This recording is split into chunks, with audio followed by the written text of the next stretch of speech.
పేరు ఎం ఆకాంక్ష తేజశ్రీ. నేను వైజాగ్ నుంచి అంటే ఆంధ్రప్రదేశ్ నుంచి వచ్చిన అమ్మాయిని. నాకు ఇక్కడ ఇలా రిపబ్లిక్ డే పెరేడ్లో పార్టిసిపేట్ చేయడం చాలా ఆనందంగా ఉంది. అండ్ మా టీమ్ ఏమొచ్చి ఏది గొప్పగా బొమ్మలు అంటే ఈ బొమ్మలు న్యాచురల్ వుడ్తో అండ్ న్యాచురల్ కలర్స్తో తయారై ఉంది. వీటికి ఎలాంటి కెమికల్స్ యూజ్ చేయలేదు. దానివల్ల పిల్లలు అన్ఎక్స్పెక్టెడ్గా నోట్లో పెట్టుకున్నా వాళ్ళకి ఎలాంటి డిసీజ్ కానీ హార్మ్ కానీ అవ్వదు. ఇది చాలా అంటే చాలా మంచివి. అండ్ వీటి కోసము జియో ట్యాగ్ కూడా వచ్చాయన్నమాట. దీనివల్ల ఈ వర్డ్ కూడా ఎక్స్పోర్ట్ అవుతుంది అన్నమాట. So thank you all.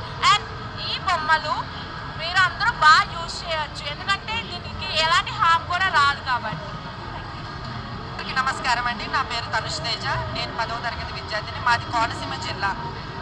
So ఈరోజు మనకి ఆంధ్రప్రదేశ్ నుండి ప్రతి సంవత్సరం ఏ విధంగా అయితే మనం ఈ హానరబుల్ ఈవెంట్లో రిపబ్లిక్ డేకి ప్రధానమంత్రి గారి ముందు ఈ శకటం మీద చేయడం అనేది జరుగుతుంది. అదేవిధంగా ఈ సంవత్సరం చాలా సంతోషకరంగా ఏటి కొప్పాక బొమ్మలు, ఈకో ఫ్రెండ్లీ బొమ్మల గురించి మేము మీ ముందుకు రాబోతున్నామండి. ఖచ్చితంగా ఇది సూపర్ హిట్ అవ్వాలని కోరుకుంటున్నాను.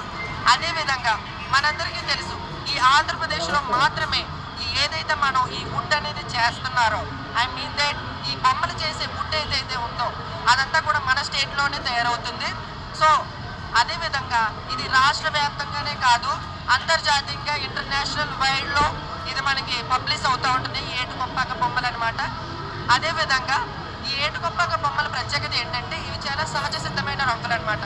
మనకి ఎకో ఫ్రెండ్లీగా ఇవి ఉంటాయన్నమాట. సో మనకి పిల్లలు అనుకోకుండా ఆడుకుంటూ బొమ్మలు నోట్లో పెట్టుకుంటూ ఉంటారు. తద్వారా కొన్ని ప్లాస్టిక్ వస్తువుల ద్వారా అయితే డిసీజ్ వచ్చే కారణం ఉంటుంది. సో దీని ద్వారా అంటే ఇందులో వాడే ప్రతి రంగు, ప్రతి వుడ్ కూడా చాలా సహజ సిద్ధంగా అనేది తయారు చేస్తారనమాట. దాని ద్వారా ఎటువంటి పిల్లలకి కానీ పెద్దలకు కానీ ఎటువంటి అనారోగ్య సమస్యలు రావన్నమాట. ఈ విధంగా దీనికి జీరో ట్యాగ్ అనేది కూడా వచ్చిందనమాట. సో మనందరికీ తెలుసు, మన ఆంధ్రప్రదేశ్కి మన భగవంతుడైన